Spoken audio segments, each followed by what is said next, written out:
Hi everyone, welcome to our webinar today. The topic for today's webinar is Greenlink Equity Map, Visualizing Equity Issues to Build Stronger Climate Solutions. We have a number of excellent guest speakers with us on the line today, and we also have with us our host for today's webinar, Seth Mullendore. Seth is a Vice President and Project Director here at Clean Energy Group. This webinar is being hosted by Clean Energy Group as part of our Resilient Power Project. Before we get into that, I'd like to go over a few quick webinar logistics. You have a couple of options to join the audio portion of today's webinar. You can call in using a telephone, or you can connect using your computer, mic, and speakers. If you'd like to minimize your webinar console so that you can view the presentation full screen, you can click on the orange arrow that you see circled there. You can also click on that to expand the webinar console. And one of the things that you might like to do with your webinar console is to submit questions and comments. We are going to save about 15-20 minutes for a Q&A at the end of the webinar, and we'll get to as many questions as we can. So do type your questions in when you think of them. Don't wait until the very end. And a final note, we are recording this webinar. We'll send you an email probably this afternoon with a copy of the slides and a link to the webinar recording. And we'll also be posting all of that on our website at cleanegroup.org/webinars. So with that, I'd like to now pass it over to our moderator for today's webinar, Seth Mullendore. As I said, Seth is Vice President and Project Director here at Clean Energy Group. Seth? Thank you, Sam, and thank you to everyone joining us today. We've got a good group of attendees and a great group of presenters. So before we get started, I'd just like to take a moment to introduce Clean Energy Group to those of you that may not be familiar with us. At Clean Energy Group, we are a national nonprofit based in Vermont, but we have folks spread out in a few different places. We've been working in the clean energy space, advocating for clean energy technologies and innovative financing for the last 20 years or so. And we have a sister organization, Clean Energy States Alliance, that is a coalition of organizations, mostly state energy offices, that are advancing clean energy initiatives at the statewide level. Clean Energy Group is supported by a number of foundations. You can see a list of our supporters here, and thanks to them for their generous support of Clean Energy Group's work. This presentation is brought to you by Clean Energy Group's Resilient Power Project.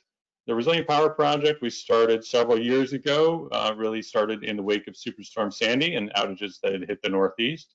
The goal of the work is to enable greater access to resilient power technologies, which for us usually means energy storage paired with solar for community serving facilities in low-income communities, communities of color, and otherwise historically underserved communities.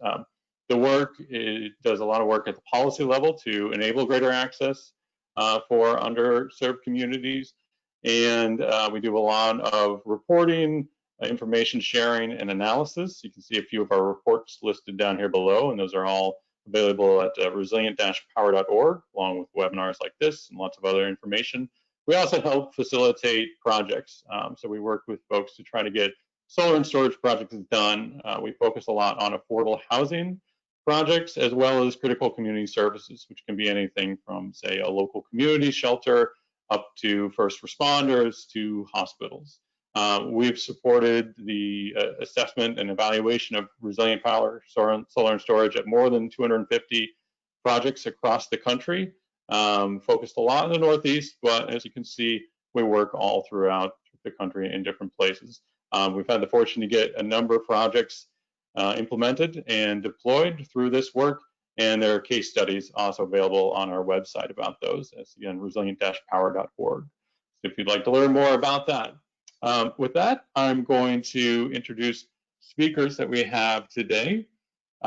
We are going to be starting off with Yeou-Rong. Yeou is the Director of Urban Initiatives at Greenlink Analytics, where she leads the Greenlink Equity Map work to help cities and community-based organizations visualize equity-related issues and build more equitable climate solutions through strong city-community partnerships. She also serves on Greenlink's research and consulting teams that design clean and equitable energy pathways for cities across the United States. Before joining Greenlink, Yeou was the Senior Manager of Resilience Policy and Programs for the City of Atlanta Mayor's Office of Resilience, where she helped create and implement the Atlanta Resilience Strategy, managed initiatives related to the city's alternative fueled vehicle fleet, and aided in the creation of the city's 100% clean energy plan. She holds a Master's of Science in Research and Policy from University of Oxford and a Bachelor's of Science from Emory University in Neuroscience and Behavioral Biology.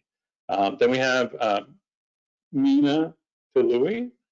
Minna's background includes a focus on city-community relationship building, environmental literacy and education, and environmental justice. She's worked in cities and community-based organizations, mostly in the Bay Area of California, where she is based. She co-authored the Greenlink Equity Map Process Guide alongside Rosa Gonzalez and the National Project Team, and works on other equity-focused sustainability projects with Upright Consulting and others. Upright Consulting Services is a consulting platform established by Jeremy Hayes in 2014 to advance racial equity, economic justice, and deep sustainability by providing high-quality strategic advice, research, facilitative leadership, and technical assistance. We also have Divya Sridhar. Divya is the Manager of Climate Resiliency and Sustainability at Cleveland Neighborhood Progress, a nonprofit placemaking intermediary that works with the City of Cleveland, Cuyahoga County, and community. In her role, she manages programs and projects at the intersection of sustainability or sustainable land management and equitable resource distribution, reforestation, collaborations around local air quality, and water quality, and convenes an interdisciplinary environmental justice and cumulative impacts working group. She's a trained architect with a permaculture background, and she's passionate about community-driven problem solving through asset-based approach. And we also have Deepa Vedavyas. Deepa is the Sustainability Manager at the Mayor's Office of Sustainability for Cleveland. She currently manages lead for city certification and 100% renewable energy implementation plan for the city. She's passionate about community development and has served as the Director for Planning and Development for a community development corporation in Cleveland. Her past experience includes serving as a professor at the School of Architecture and Planning in India, a core team member of Indian Green Building Council, reviewer for Green Build India 2018 and 2019, and urban development consultant for master planning deficit mapping exercise for a think tank in Bangalore, India. She has a master's in urban and regional planning and a bachelor's in architecture. She's currently working towards her second master's in sustainability. With that, I'd like to hand it over to Yeou to begin the presentation. Thank you so much for that wonderful introduction. It's really a pleasure to be here with the Clean Energy Group. I'm really excited for you guys to learn more about this platform and GEM, which is our Greenlink Equity Map and Process Guide. So thank you all for being here. Just a little bit of intro into what we'll be getting into. We'll have a quick set of introductions from our speakers, in addition to what Seth really lovely gave us, and as well as a platform demo of the GEM platform, an introduction to the process guide, as well as a use case of how GEM is being used in Cleveland. Then once the use case is done, we'll go to next steps and a Q&A, and hopefully we'll have plenty of time for your questions. Since Seth gave such a wonderful introduction, I'm not going to spend too long on the introductions and the GEM team, but I do want to especially give a shout out to the Greenlink Analytics team and the incredible project team working to create the GEM platform and process guide this year. And we had experts spanning across energy, equity, and collaborative community engagement processes really spearheading this work. So Greenlink is an Atlanta-based energy and research consulting NGO working to advance equitable clean energy transitions across the country. Recently, we've created this GEM equity mapping platform, as well as helping cities analyze clean energy policies for greenhouse gases, job impacts, bill and rate impacts, GDP, and health impacts. And in addition, we're also assisting cities develop ambitious but achievable clean energy plans. If Minna doesn't mind, I might throw it to her really quickly just to introduce Upright Services and our amazing national project team. Hi, everyone. Yeah, thanks. We already kind of introduced Upright, but I'll just kind of mention again, we're a platform for consulting, independent consultants, and we really focus on racial equity, economic justice, deep sustainability, and do strategic advising, facilitative leadership, and other assistance for folks really working at the intersection of racial equity and environment and sustainability.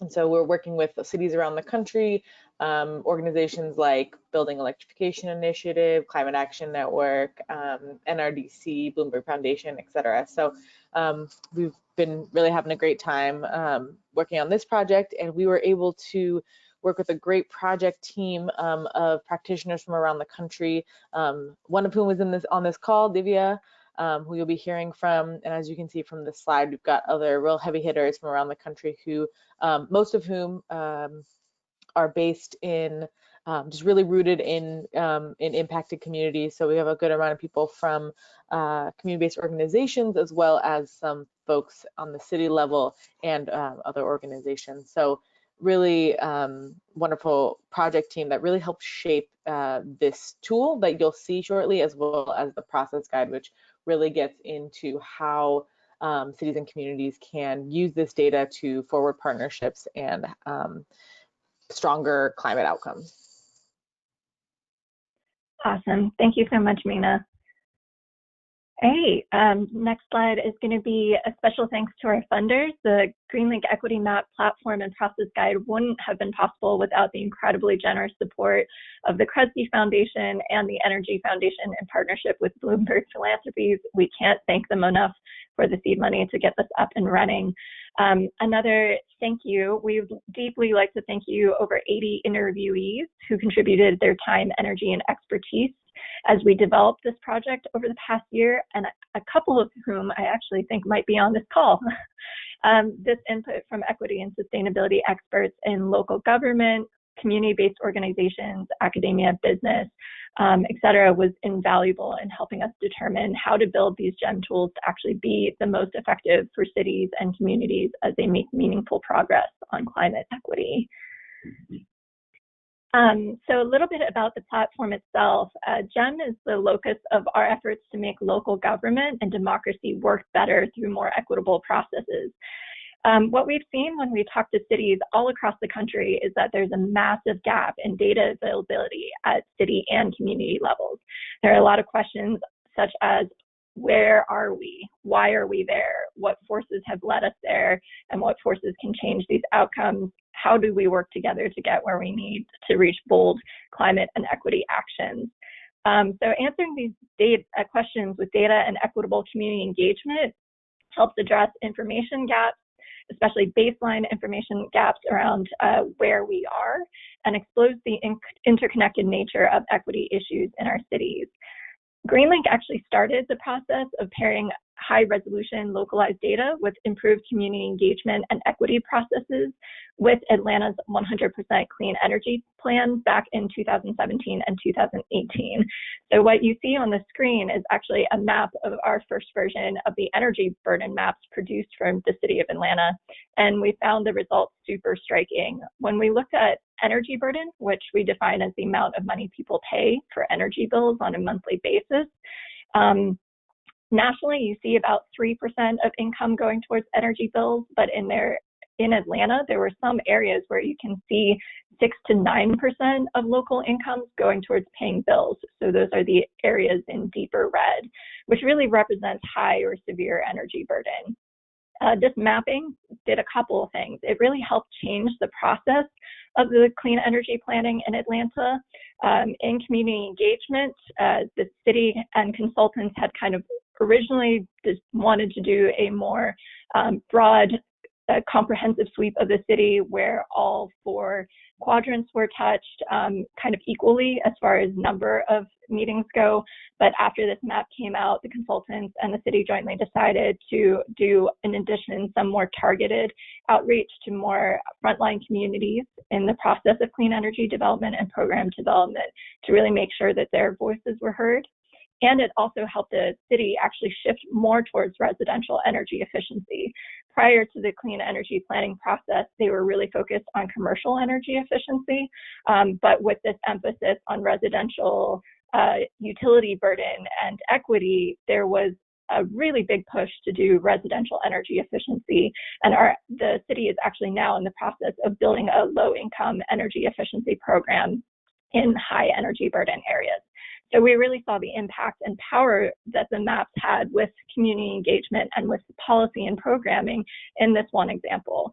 And we decided we really wanted to expand this around the country, knowing that Atlanta really wasn't unique in these kind of issues.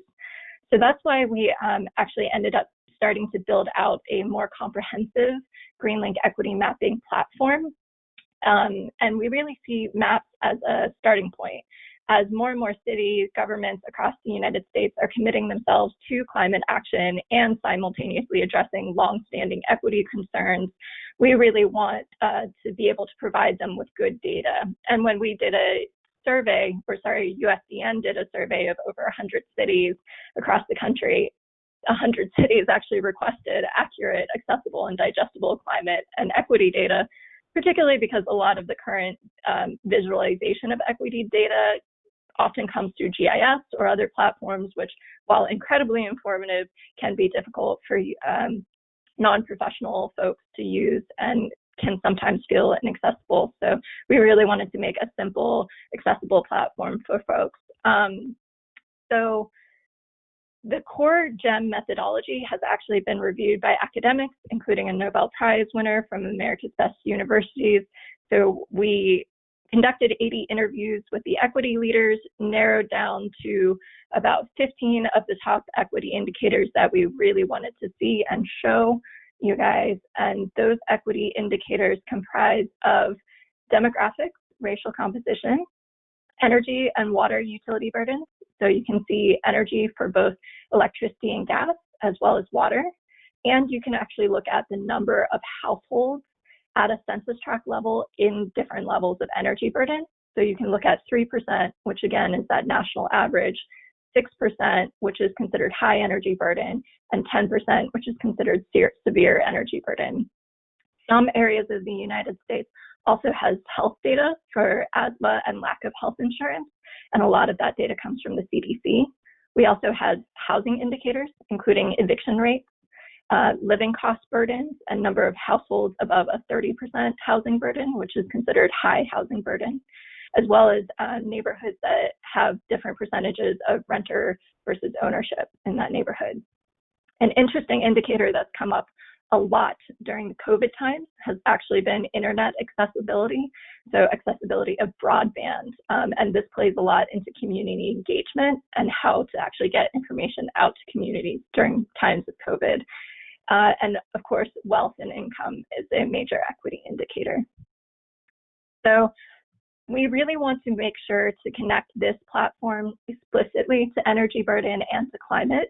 So that is why we really focused on energy burden as an indicator.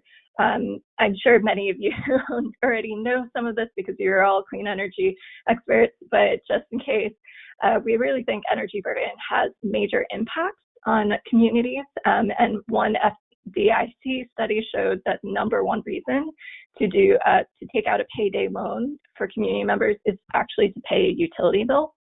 So paying utility bills really can have long-term financial impacts on people. And another study found that 31% of Americans have actually gone without a meal or prescription to pay a bill. And that is pre-COVID. So energy burdens really, we believe, have been exacerbated by COVID-19, likely due to higher residential energy use in homes, as well as incomes impacted by COVID. So the GEM methodology really helps us map neighborhood averages and number of households and burden. So I think the next slide is actually giving you guys a quick demo of what the GEM platform looks like, if you guys don't mind giving me control of the.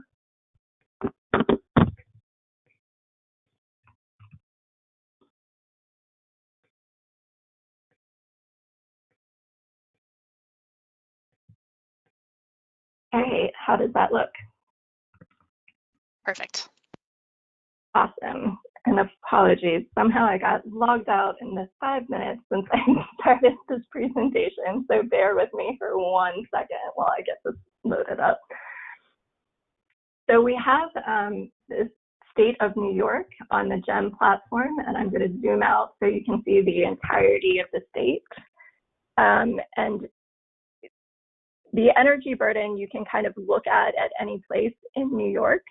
And you can zoom in and look at specific neighborhoods for energy burden. For right now, we're just going to focus on Manhattan. So when you actually look at the GEM equity map, let me zoom in just a little bit more. You can actually see energy burden going from a lower level of white over here. So that's indicating that it is more at the national level and not in high energy burden, versus if you go up here, there are much higher levels of energy burden right there in the darker purple areas. And I'm sorry, give me 1 second. Unfortunately, it seems like the map is not popping up its pop-up box. My apologies. I'm so sorry to do this. Minna, do you mind taking over for the process guide slides really quickly? Sure, yeah. Okay. You want me to pull up your slides again? Okay, hold on. Yeah, that would be great. Sure. No matter how much you prep, there's always this fun stuff. There always is. So I just wanted to do a quick introduction. Thank you so much to Minna. This GEM platform is supposed to be used in conjunction with the process guide for city-community relationships, and I'll let Minna take it away. Great, thanks everybody. So in addition to the mapping tool that we are going to get into, we developed, me alongside Rosa from Facilitating Power, who you see her picture and logo here, we developed a process guide which essentially goes really, really deep into exactly sort of some strategies and skills for specifically actually for city practitioners, but definitely can be used by others, city practitioners, to really develop a collaborative data analysis process with communities. So it's really a step-by-step guide to do this process that we like to call joint meaning making. So coming together with communities and actually looking at this data and trying to understand how best to leverage it for the climate and equity outcomes that we'd like to see. And as Yeou mentioned, like energy burden is one of those really huge indicators. And I mean, 1/3 of people in the country, so a huge, huge amount of people are impacted by economic inequality and other issues. And so it's really key that we, that this data isn't just created for data's sake. This data has been created so that, has been put together so that we can actually start to act on some of the issues that are, or continue to act on some of the issues that are on the ground in communities. So this guide is really to be able to help folks, city level and others, to connect with community-based organizations and really kind of make sense of what they're seeing. So we go through a process of meeting with communities and trying to understand what stories the data is telling, what stories are not being told, is the data resonating with folks who are really living the experience of being in the community, are there gaps and things like that, and really to help folks like cities or others who are creating policy to better understand the data and understand what is real and what is needed most urgently by communities in order to have more impactful policies. And we did, again, that national project team that I mentioned really helped us shape this guide by contributing their experiences in working with cities and other policymakers folks like utilities, et cetera, to be able to really understand how we should recommend that folks use this data for better climate and equity outcomes. And I think we have another slide after this. Yeah, great. So, and you know, and part of really what birthed this guide was this understanding we have that these productive working relationships between city government, particularly, and frontline communities, but also other policymakers and actors, is really key in moving forward and achieving the goals that we want to achieve, and that those relationships that need to be built to be able to do this collaborative data analysis are really vital. And really, we hope that these GEM maps and that this platform is used collaboratively. And we can go to the next slide. And so this is a very brief kind of summary of like a little snapshot of the table of contents.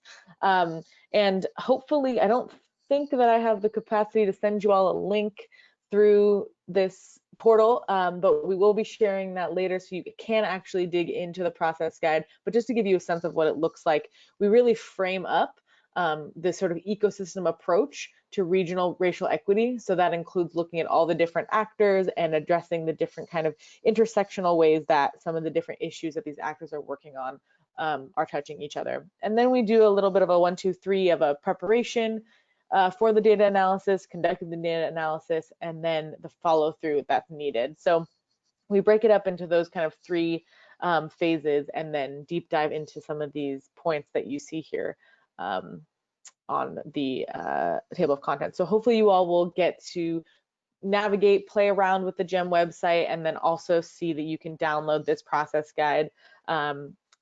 Also, at the end of the guide, there's a lot of great information and resources for further development and further work, which we weren't able to include in the guide. We tried to keep it short, but it is, you know, a 30-some page document. But again, there's a lot to say around this, and so we're excited for you all to look into it and really kind of lean into the collaborative kind of joint meaning making that we hope folks are using this data for. And so, Yo, if you're ready, I can hand it back to you, or someone can hand it back to you. Yeah, that would be great. Thank you. Apologies about that. I think we got the glitch figured out. All good. All right. Is that map showing up for you? Yes. Yeah. Wonderful. So hopefully you guys should be seeing the energy burden map, which is electricity plus gas utility bills as a function of folks' income for the state of New York. So you can see some areas are a little bit lighter purple, which means that they have energy burdens closer to that national energy burden number of 3%. For example, this area by Sarasota Springs is about 4.18% of electricity and gas bills being a function of income, but you have more heavily burdened areas of New York being around that higher energy burden rate, which is about 6%. And then you have areas of New York that are more closer to that severe energy burden level, around 8%. So this is Bronx and New York County. So this is really looking at county level averages when you're zoomed out to New York. The great thing about GEM, though, is that you can actually zoom in and look closer at communities themselves.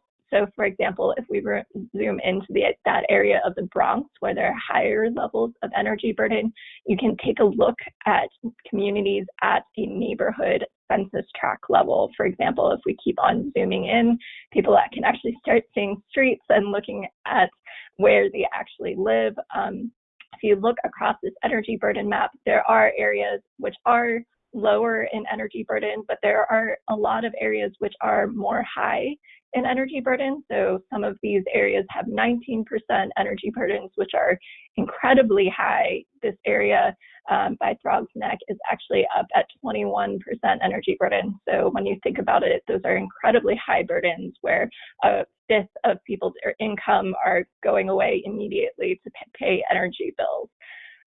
So the interesting things, features of this platform that cities have found very helpful and actually requested from us when we were building out this platform. One is the ability to filter. So we really want to let cities and communities be able to see where the highest levels of energy burden are. So you can actually filter to show the top highest 25% or even the top highest 10% of communities that have really, really high and severe energy burden, and target either community engagement to these areas, educational programs, or energy efficiency and other clean energy programs to these neighborhoods. And that's what we saw the city of Atlanta do. Another function that people have found quite interesting and requested a lot is the ability to actually look at different inequity indicators in layers. So you can actually look at several different indicators just like on this one-dimensional basis. For example, if you wanted to look at neighborhood burden, this is what it looks like. You can also look at, for example, eviction rates is something that folks are really interested in taking a look at, or racial demographic composition in their communities. Renter versus owner has been a really interesting dynamic, especially as cities contemplate policies and programs around energy efficiency, who they wanted to target in renter or owner communities. Another indicator that has been very useful in thinking through policy and programming is actually looking at single family or versus multifamily communities and seeing how we want to target those kind of things. So maybe we can go down to Manhattan just as another neighborhood to take a look at. So just looking at energy burdens here, we have 9% burdens down to 1% burdens here. And if we wanted to layer an equity indicator on top of each other and really look at how two different indicators work together, for example, we could take a look at eviction rates and energy burdens together. What we can see is 4 areas that have both high levels of eviction rates and high levels of energy burden, they will actually show up in dark blue. So you can take a look at that and just really see how we can target programs towards folks with high levels of eviction rates and high levels of energy burdens as well. And we can do that for other things such as racial composition as well. If you're looking at high levels of energy burden in predominantly Black communities or predominantly white communities, you can start seeing some of the differences in that, particularly when you're looking at equity and racial justice, in addition to climate and marrying those two issues. And I believe that Cleveland's going to talk a little bit more about that, so I won't steal all of their thunder. But I also know that we're short on time, so I will pause this demo for now and let Deepa and Divya talk a little bit more about how Cleveland are using these maps, and then we can come back to these if there's more time or questions. Thank you, Yeou. To give a little background about our context in City of Cleveland, in 2018, Mayor Frank Jackson had committed to the goal of 100% clean and renewable electricity by 2050.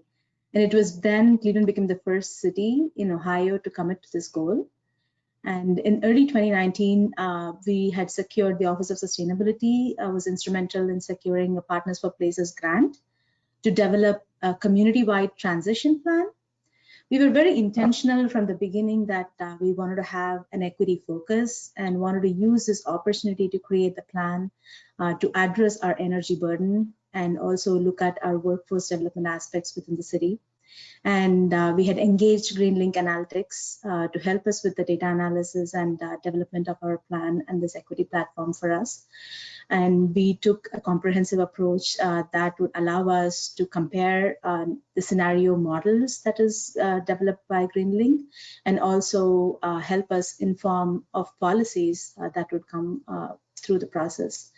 And this is a collaborative effort with our core partners, shown here, and also with our community.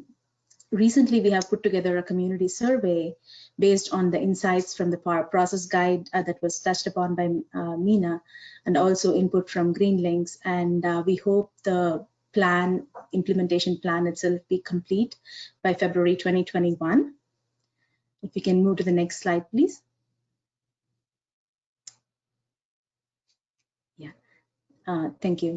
Like many Rust Belt cities, Cleveland's current segregation patterns can also be traced back to the discriminating zoning practices of early 20th centuries. What you see here to the left is the map that shows the highest level of energy burden concentration in the historically Black communities. And what you see to the right is the HOLC map that kind of emphasizes that our current energy burden is predominantly in our historically Black neighborhoods.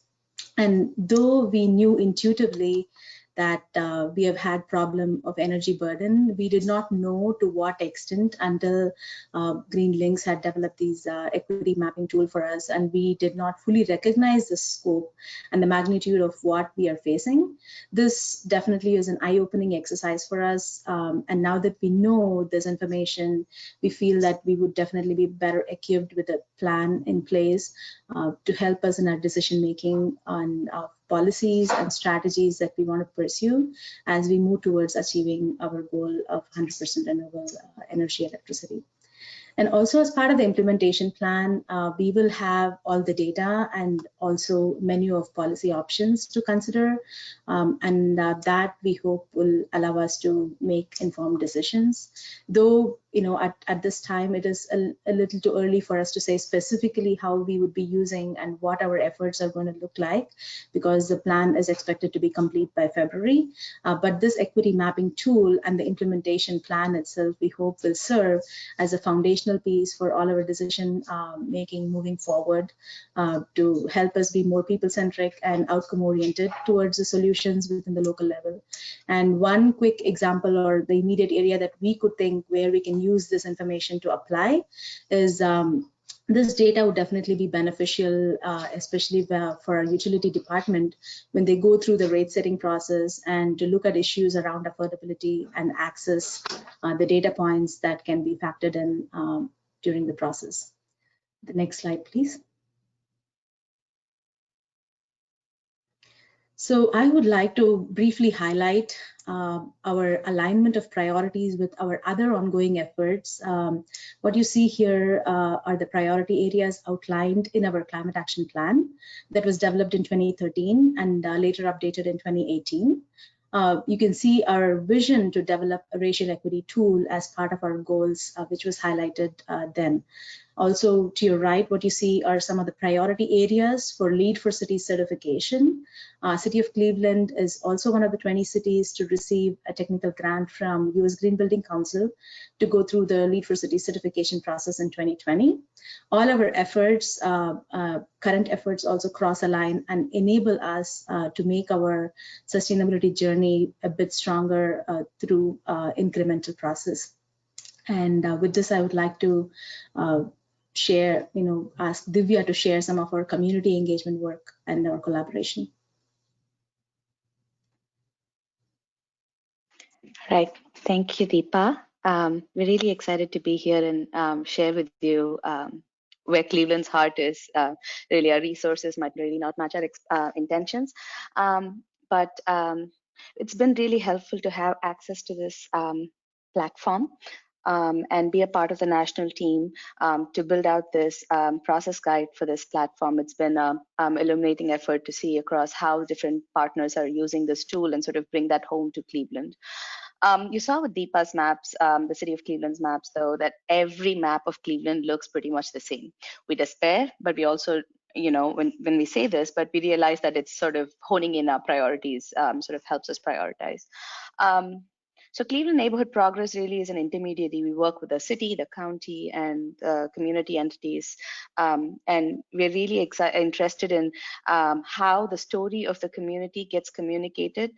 So when the institutions really create programs and policies, they are taking into account racial and social equity. Most recently here, as Deepa mentioned, we have partnered with the city of Cleveland's partnered with us rather to be their engagement partners on the survey that they released. So we've used the maps. These maps have been new and we've been playing with them. It's been a very helpful tool for us to really identify how do we target those community engagement strategies, knowing that we have internet access, we don't have equitable internet access, and we don't have English as the only language. We have a multilingual population here as well. So how do we creatively target the surveys being distributed? So we've been able to work with a few grocery stores and hubs to request people on their staff to do translations, because the survey is primarily gone out in English. We've had them go out in these specific communities, brown communities, to certain anchor institutions and grocery stores to see if their members would be willing to show the survey and ask them and help translate this for them. We've worked with financial coaching centers that do online coaching at this point to talk to some of their non-English speaking clients to share the survey, basically using the maps as guiding where we do this. So hopefully we'll have some good responses, and hopefully we have responses that we want to hear from as well. But this is a new process and we're going to see how that works. We've had the opportunity previously to work with the city on a few projects, and in the with Kresge especially, we had a model that trained resident leaders to be a part of who they were going to, which communities that they were going to target. We used data from other local data supported from CDC, supported by the City of Cleveland's economic development and community development platforms, and our local, we have something called the Progress Index to sort of identify which communities we were going to target this outreach, especially when these leaders focused on weatherization programs and really working with their residents as being the trusted face in their community to help them fill out those applications that you need to sign on for either the affordability programs or other weatherization programs, right? So hoping that this maps will be useful in that process as well. But for sure, we know that we are going to be using it here in a use case that we've already started putting it to use. We work in Cleveland. We have a water equity task force that formed in 2018. We were one of the 7 earlier task force that formed across the country with the U.S. Water Alliance. And simultaneously, in February last year, the American Public Media released a report that about 4,500 Cleveland residents didn't have access to clean drinking water, and they had a water shut off. It was a direct attack to the sustainability goals, right? Of course, it's been very hard to get information from utilities to see where we need to target. How do we get information on who are the people who are affected by some of this, and how do we focus our engagement strategies around that? So this map has been actually very, very timely as we sort of begin to get our programs honed in to address that water equity issue here in Cleveland. On the map here that you see, on the left-hand side, you see a map here of Cleveland residents, the communities in Cleveland that are stressed by utilities here, and predominantly you see that Black communities. You see the dark blue here indicates the stress. Cleveland, highly segregated, so you have the east side of Cleveland is heavily populated by Black communities. Mid Cleveland is Black and brown communities, and we know that these communities are very directly affected by the utility shutoffs. On the right here, you see on the map, on the same slide, you see that overlaid with the eviction information that has been very useful to have. So as we begin to work with different groups, the utilities, hopefully with Legal Aid of Cleveland, how do we, and then with the sewer district and water, how do we begin to set our policies and programs that tailor to different categories of people, especially when you have 100,000 rental properties, rental units, 55,000 individual properties, with a 385,000 population in Cleveland. Who is a renter? Who can afford it? So this is really going to help us hone in on that location and the kind of programming that we need to do. So we're really excited about how the water champions, who are going to be those years on the ground, will use this information to do listening sessions to help identify what the institutions really need to work on. Can you move to the next slide, please? On this here, we really are excited to see how we can use this information in different settings going forward. These maps are fairly new, and really visually these maps, they really map to the existing vulnerability assessments that we've had in the past. So we're looking forward to pulling in some of the layers that the equity maps, Greenlink equity maps is bringing into with the Trust for Public Lands Smart Cities map, and then overlay that with our neighborhood tree plans that we want to develop in these highly burdened neighborhoods and that are also heat islands, right? And then when we begin to have public health and environmental justice projects come together and groups convene, this begins to serve as a basic a baseline, the equity maps right there. So we hope to use this data and other locally available data to really prioritize the neighborhoods and design appropriately responsive programs and projects. Especially in the east side, there's a lot of vacant land in Cleveland. If you're talking about energy projects, how do we begin to target community solar farms and gardens in these low-income neighborhoods where they most benefit and also where they're most proximate to right there. So using these maps, so that's really one of those points that we're excited about using this. Again, using these maps with the community and among institutions just really helps us build that shared vocabulary we are excited to sort of begin to use. We're hoping that this sort of builds trust in all different directions against all the engagement partners, and looking forward to what the possibilities really are. So again, we're hoping that there's been a lot of distrust in how we move forward. We've had multiple plans and actions, and how do we really begin to engage that community? We see this as a turning point for collective and collaborative visioning, so we can have those decentralized solutions. Again, I'm just going to close it off with one guiding principle that we're beginning to sort of adapt, again, as a shared quote. We want to say that work happens at the speed of trust. And we really are hoping that a lot of this platform, along with that process guide and the steps that the process guide lays out, will begin to establish that trust that we want to talk about.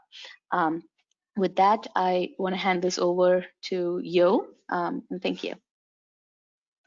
Thank you both so much for these awesome use cases.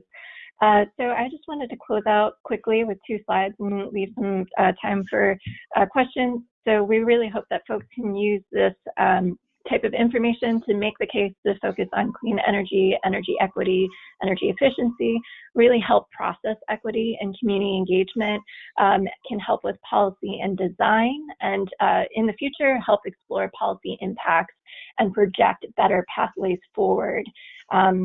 There's more information on the equity map at equitymap.org if you're interested in learning more. And just a couple of notes.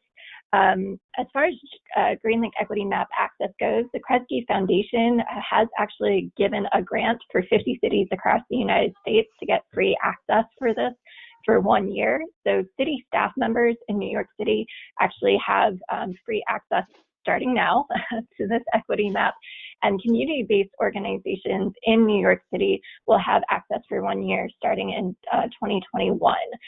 City and state level subscriptions are also available. We do have several support outlets for the Greenlink Equity Mapping Program. We have office hours and demos 3 times a week, and please feel free to email us at admin@greenlinkanalytics.org for that. And then we have a really exciting upcoming tool for folks who are using the platform. We are creating a community of practice for cities and communities to use GEM together and do joint meeting making. So I apologize, I know that ran a little bit long, but we're definitely open to questions and help answer anything. Great, thank you, Yo and Minna and Deepa and Divya. We have a lot of great questions coming in, so let's get started with it. I will start off saying that this is going to be recorded and the slides will be made available to everyone. So Clean Energy Group will be sending those links to the slides and recording out to you all probably within the next day. I've gotten a lot of good feedback here. Probably most of these questions are going to be going directly to you, Yo. There's a question about coverage of GEM. Does it cover all of the U.S., including Alaska, Hawaii, and territories?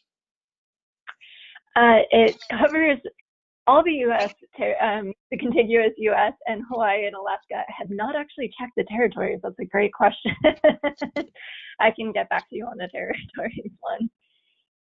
Great. So and I assume that means that the data is available for more rural communities as well as cities?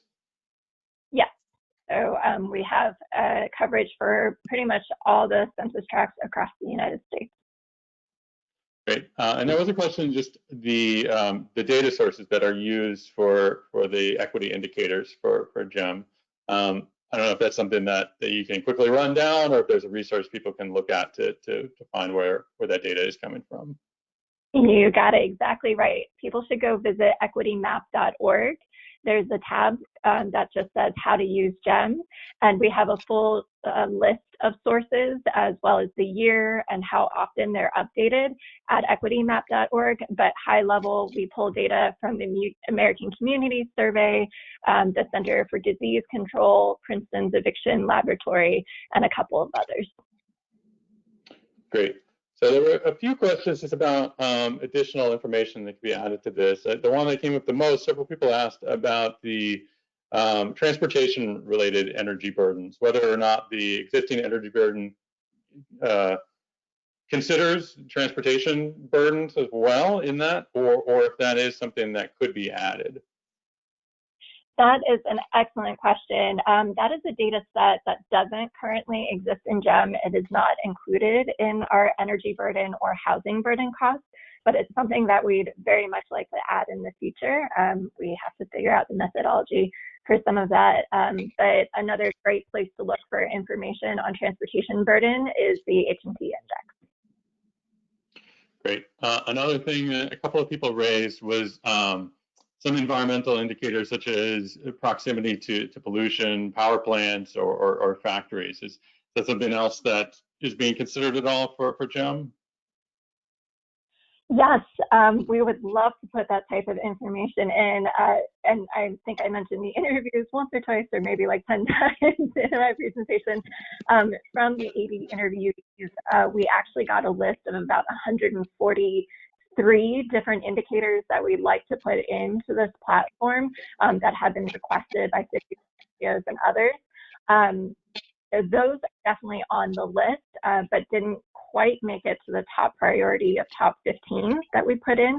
But as we get more grant funding and other funding to build out the platform, we'd love to have indicators, climate indicators like that in.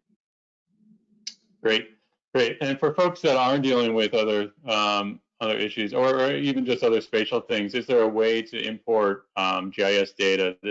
One person referenced utility territories to overlay over the equity indicators?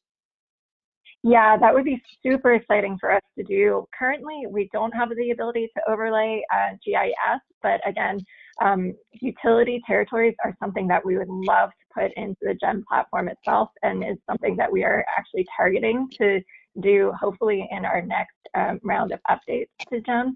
But it's something that we have done for cities in the past as a separate project. So for example, Cleveland actually has a map of its utility territory and can compare it to their energy map. So it's a really exciting indicator that I'd love to get in the future. Great, that's exciting to hear. There was a specific question about if possible to dig down even deeper into some of the data, say for the energy burdens. Could you tell, how high a percentage of the population has certain energy burdens within one of the coverage areas that you have in there? Their point was that some people may be better off in a study area than others, but I don't know, is it able to get that granular, or if it's really just looking at the averages for a certain region on the maps. So that's a really good question. We decided to focus at the census tract level, so we don't really disaggregate much deeper than the census tract level, but you can actually see energy burden cut in two ways in the platform.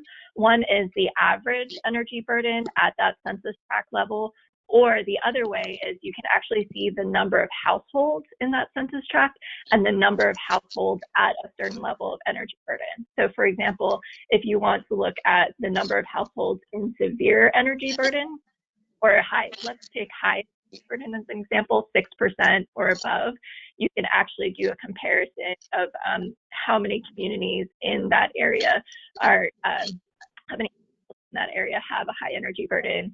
And I actually just ran this for Cleveland, and I think we looked at the number of households in the Cleveland County that had high energy of that 6% rate, and I believe the number was 39% of that county has high level of energy. And I'm hoping that data will be very useful for Cleveland moving forward. Great. So I imagine you can't run through this right now, but maybe you can give people an indication, just have the cities been selected that will be in that 50 that you're working with. A few people have singled out specific cities, and maybe we'll share that information so you can follow up directly. And for those that aren't, there is a question as to, what is the cost to access GEM? Yeah, those are both totally fair questions. So the 50 cities was defined by the Kresge grant, and there is actually a map of those 50 cities on equitymap.org. If you just go to the front page and scroll down, there's a link to leadership cities, and it'll pull up a map of all 50 of those leadership cities. Subscriptions are available, but we often tailor them to who the organization is, whether or not they're for-profit, nonprofit, academia, business, and what their use cases are. So we'd be more than happy to talk over that with you. Again, equitymap.org. If you go to the Contact Us page, you can submit a request or do a office hours or a demo, and we can talk to you then about your specific use case. Great. A question about the granularity of data on tribal lands, if you know that. On private lands? Sorry. Tribal lands.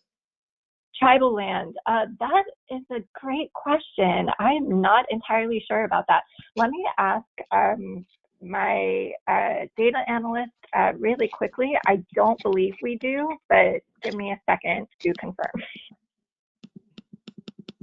Great. Maybe we can go to the next question. I can circle back on that. Sure thing. I'm just scrolling through some of the questions now. There are a lot of rather specific ones. So, and